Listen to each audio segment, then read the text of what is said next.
beaucoup, comme l'a dit Sarah, d'être avec nous aujourd'hui. Pour les personnes qui ne te connaîtraient pas, tu es la créatrice derrière la marque de Patron Vinyle DIY. Tu as rejoint l'aventure Makerist il y a maintenant 2 ans et il serait difficile de te définir en un seul mot tant tes casquettes sont multiples parce que tu es à la fois couturière autodidacte, entrepreneuse, blogueuse, youtubeuse, créatrice de Patron et maman de 4 enfants. Ça fait beaucoup de casquettes. Première question, donc, avant de lancer ta marque de Patron il y a quelques années, tu viens à l'origine du prêt-à-porter. Tu as longtemps travaillé en tant que responsable pour de nombreuses enseignes comme Jennifer, Camailleux, Cache-Cache. Est-ce que tu pourrais nous en dire un peu plus? Comment est-ce qu'on passe de responsable régional d'une grande enseigne de prêt-à-porter à entrepreneuse et créatrice de Patron? Et oui. Quelles sont les étapes En fait, j'avais un métier où j'étais tout le temps sur la route et dans les hôtels. J'avais une région de magasins à gérer à chaque fois, donc de 20 à 30 magasins suivant les enseignes, que ce soit Camailleux, Cache-Cache ou Jennifer. Et donc, j'avais à cette époque-là un mari et une fille aussi. Et j'ai passé beaucoup de temps à l'hôtel, sur la route, et j'ai pas profité de ma fille. Donc, petit à petit, j'ai eu le souhait en fait, de me tourner vers un métier plus sédentaire où je puisse vraiment avoir une vie de famille.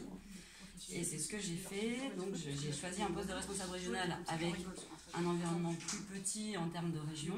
Donc j'ai travaillé dans une enseigne de tissus pendant 4 ans. J'ai rencontré mon mari dans cette enseigne de tissus-là. Et en fait, à ce moment-là, nous, on avait tous les deux un besoin de liberté, de créer, et puis d'être notre propre patron. Donc, dans un premier temps, lui, il a créé son magasin de tissus à côté de Bordeaux. Et moi, pour créer mon truc à moi aussi, parce qu'il fallait que je fasse mon truc à moi, j'ai créé ma mercerie en ligne. Donc, j'avais un site de vente en ligne de mercerie et de tissus. Et je passais beaucoup de temps à faire des colis, à préparer des commandes, à chercher des colis qui étaient perdus à droite, à gauche. Et en fait, je me suis rendu compte que c'était usant. Et je passais aussi beaucoup de temps à faire mes tutoriels parallèlement à ça. Mais j'arrivais plus petit à petit à tout gérer en même temps. Donc j'ai fait un choix, j'ai arrêté complètement le site de vente en ligne, grâce à mon mari qui m'a dit vas-y fonce, je te suis. Et donc c'est au moment de la sortie de Georges en fait, où vraiment il y a eu ce déclic. Donc j'ai arrêté le site de vente en ligne, je me suis dit je vais donner toutes les chances de faire ce que j'aime. Et je me suis mis à fond dans les tutoriels gratuits, payants, vidéos YouTube, etc. Sachant que le principe, c'est que les payants financent les gratuits, en fait, et que je puisse aussi me déplacer, prendre du plaisir à aller rencontrer des gens. Donc aujourd'hui, j'en vis depuis 1 an, et je suis très contente, ça va très bien. Mais pendant 4 ans, j'ai fait des tutoriels et des patrons dans l'anonymat à peu près. Enfin, j'étais pas très connue et je faisais beaucoup de gratuits, et voilà. Donc on passe de l'un à l'autre, en fait, quand on en a marre de courir partout, d'un seul coup on se dit faut revenir aux valeurs essentielles. Et dans mon enfance, j'adorais créer avec mes grands-parents. Et en fait, j'avais laissé ça de côté quand j'étais responsable régionale. Et il y a eu comme une évidence, mais vraiment un besoin de ce retour aux sources. Et quand je fais des tutoriels des patrons et que je fais les étapes précises et claires, j'ai l'impression d'être dans le partage et la transmission entre générations et entre nous aussi, enfin voilà, et de servir à quelque chose. Donc voilà, en fait j'ai juste trouvé ma place. Voilà. Okay. Et avec le recul, du coup, quel regard un peu tu portes sur le chemin parcouru entre guillemets, et je sais pas si les choses étaient à refaire. Est-ce qu'il y aurait quelque chose que tu ferais différemment ou... Ah bah, si on savait tout à l'avance, on gagnerait du temps, je pense, des fois. Mais non, avec le recul, je suis plutôt heureuse, contente d'avoir traversé ces étapes qui n'étaient pas toujours faciles. J'ai grandi à chaque fois que j'ai travaillé quelque part, j'ai appris des choses. Je me suis formée, j'ai évolué, j'ai rencontré des gens formidables à chaque fois. J'ai toujours été dans la pédagogie, puisque quand tu es responsable régional, en fait, tu formes les gens, alors pas sur du do it yourself. Mais bon, du coup, j'étais quand même dans la pédagogie. Donc, j'ai un regard affectif et plutôt attendri sur ce passé, parce qu'en fait, je revois vraiment les visages de plein de personnes. Et donc, je me dis qu'aujourd'hui, je suis là, mais en fait, tous ces gens-là que j'ai croisés, c'est aussi grâce à eux, et qu'eux, ils doivent être aussi fiers de moi un petit peu, voilà, que je me sois battue pour y arriver.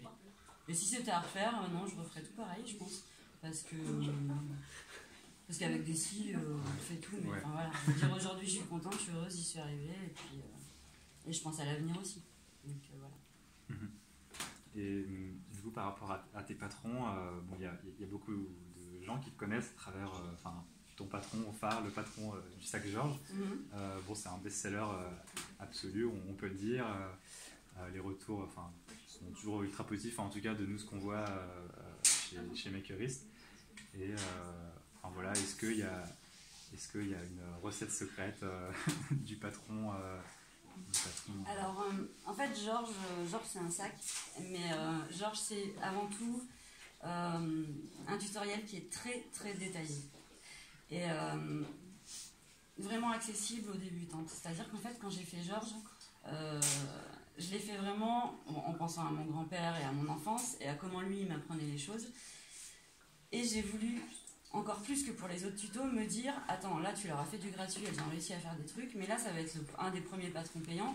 Il faut quand même qu'elles soient fières d'elles quand elles ont fini et qu'elles y arrivent. Et le gros défi de Georges, c'est de me dire tant pis le nombre de pages qu'il y aura, mais à la fin elles vont réussir, elles seront fières d'elles. Et donc là, en fait, j'ai voulu. Georges, il est comme il est, et puis il y en a plein qui sont mieux ou moins bien, mais c'est surtout la méthode qui est intéressante en fait, je pense. C'est la façon d'expliquer qui leur plaît, plus que le modèle en soi. Je pense que c'est vraiment les étapes et le fait qu'après, c'est un tremplin pour qu'elles créent elles-mêmes plein d'autres choses. Parce qu'en fait, le but, c'est pas qu'elles suivent mes patrons toute leur vie. Toutes, elles vont avoir accès à ça, et puis elles vont progresser, et je les vois sur Instagram et Facebook, c'est incroyable. Ouais. Elles progressent, elles deviennent bien meilleures que moi, et ça, c'est une fierté.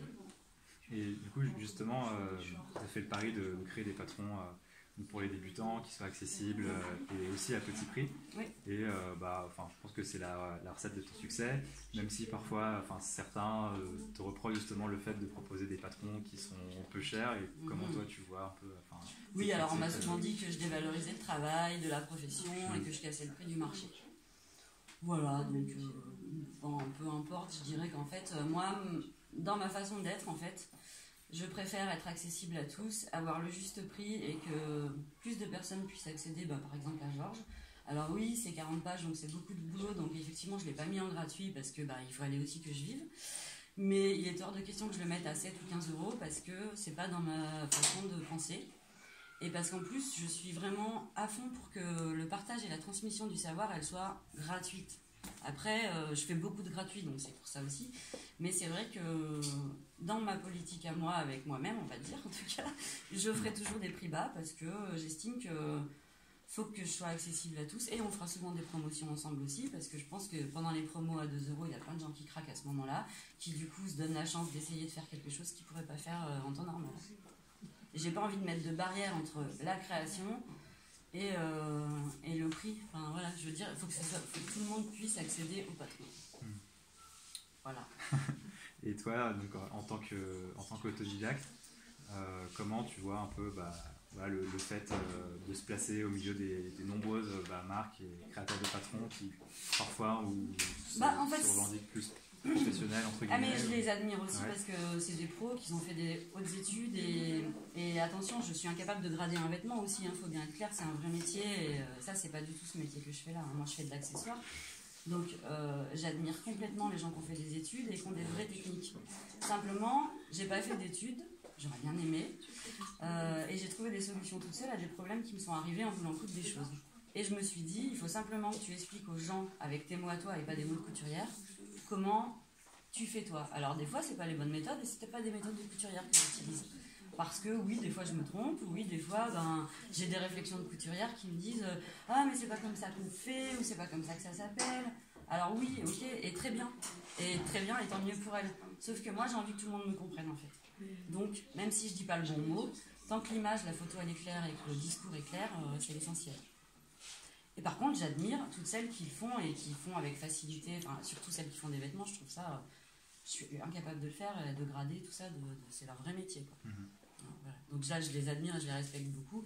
Après, celles qui sont pas contentes concernant mes tarifs, elles font ce qu'elles veulent et je fais ce que je veux, quoi. Chacun chez soi, c'est tout. Et les montants seront bien gardés. Non, mais... Et donc, je pense que beaucoup de personnes se demandent comment tu organises ton temps au quotidien. Voilà. Ouais. À quoi ça ressemble une journée type Alors déjà, en fait, il n'y a aucune journée qui va se ressembler parce qu'en fait, il y a des jours il y a des jours où, par exemple, je sais que j'ai un concours à préparer avec un partenaire, donc je vais plutôt être dans de la fabrication de visuels, à me dire zut, allez, il faut que je fasse le texte, et c'est ce qui me saoule le plus parce que tout l'administratif, j'aime pas ça en fait. Donc il y a des jours où je vais être en mode studio télé à la maison avec toute la table du salon parce que j'ai pas d'atelier, donc toute la table du salon en mode photo, caméra et vidéo. Il y a des jours où je vais aller me balader, prendre l'air comme tout le monde parce qu'aussi on a besoin de s'inspirer, d'aller dans les magasins de tissus, d'aller regarder un peu partout ailleurs. Il y a des jours où je fais des déplacements comme ici, comme à Toulouse, comme bientôt à Nantes. Et en fait, il n'y a pas de journée type. La seule chose type, c'est qu'aujourd'hui, avec le recul, je m'oblige, et c'est un vrai plaisir, mais je vais chercher ma fille tous les jours à l'école, à 16h15. Donc je fais les choses avant ou après. Des fois elle m'aide, elle participe et tout, mais en fait la priorité c'est aussi de prendre du plaisir. C'est de faire ce que j'aime en prenant du plaisir et pour être bien. Voilà. Alors après, non, il n'y a pas de journée type du tout. En fait. C'est vraiment... Tout dépend, mais je peux rester 3 jours à être en chamboule tout avec un patron de genre justement, je vais prendre plein de photos et il y en aura partout et des tissus partout et voilà. Et puis rester 2 semaines entre guillemets sans faire de couture parce que malheureusement j'ai pas le temps de coudre tous les jours. Et où là je vais être plus sur de la réponse aux questions sur mes patrons, de la réponse aux gens sur Instagram et Facebook. En fait j'ai du mal les réseaux sociaux ça prend beaucoup de mon temps et j'ai du mal aussi à tout gérer. Donc voilà, je cours un peu en fait. Ouais. Moi j'en viens à ma dernière question. Avec tout ce que tu as appris de ton parcours, quel conseil tu donneras à quelqu'un qui, comme toi il y a quelques années, veut se lancer dans la création de patron de couture? Déjà, il faut essayer d'être humble. Et c'est pas parce qu'on sait faire quelque chose qu'on est mieux que quelqu'un d'autre. Et ça, il faut absolument le comprendre parce que c'est vital, parce que vous ne pourrez rien transmettre à personne si vous êtes sûr que vous êtes supérieur. Donc voilà. Donc l'humilité, c'est juste primordial pour moi, dans ce métier et puis dans d'autres. Hein. Mais faut pas se croire arrivé parce qu'on n'est jamais arrivé. Et puis il y a toujours des projets plus hauts, il y a toujours des gens plus forts et il y a toujours des objectifs plus grands à atteindre. Et puis je pense qu'il faut aimer les gens, aimer partager et il faut aimer les voir réussir. Si ce métier on le fait pour être toujours la meilleure et ça sert à rien. Parce qu'en fait le but de ce métier c'est de faire grandir les autres et de voir qui vont réussir et nous dépasser. Parce que moi, quand je vois des filles qui sont hyper douées maintenant, mais je suis vraiment fière d'elles et fière d'avoir été là, juste pendant peut-être 2-3 mois, mais pour donner le déclic, l'impulsion, voilà. Donc en fait, il n'y a pas de recette magique, il faut rester soi-même, il faut avoir envie de partager, de transmettre, et parler avec des mots simples et accessibles à tous. Voilà. Alors après, c'est mon point de vue à moi, hein. Voilà. Merci beaucoup d'avoir répondu à nos questions et voilà, on espère que cette interview vous en aura appris plus sur Vigny et un peu l'envers du décor. Est-ce que vous avez des petites questions peut-être pour Vigny? Il y a beaucoup de choses. Quoi? Non, j'ai dit, tu nous as raconté beaucoup de choses. Oui, c'est vrai, j'ai beaucoup parlé, je peux dire.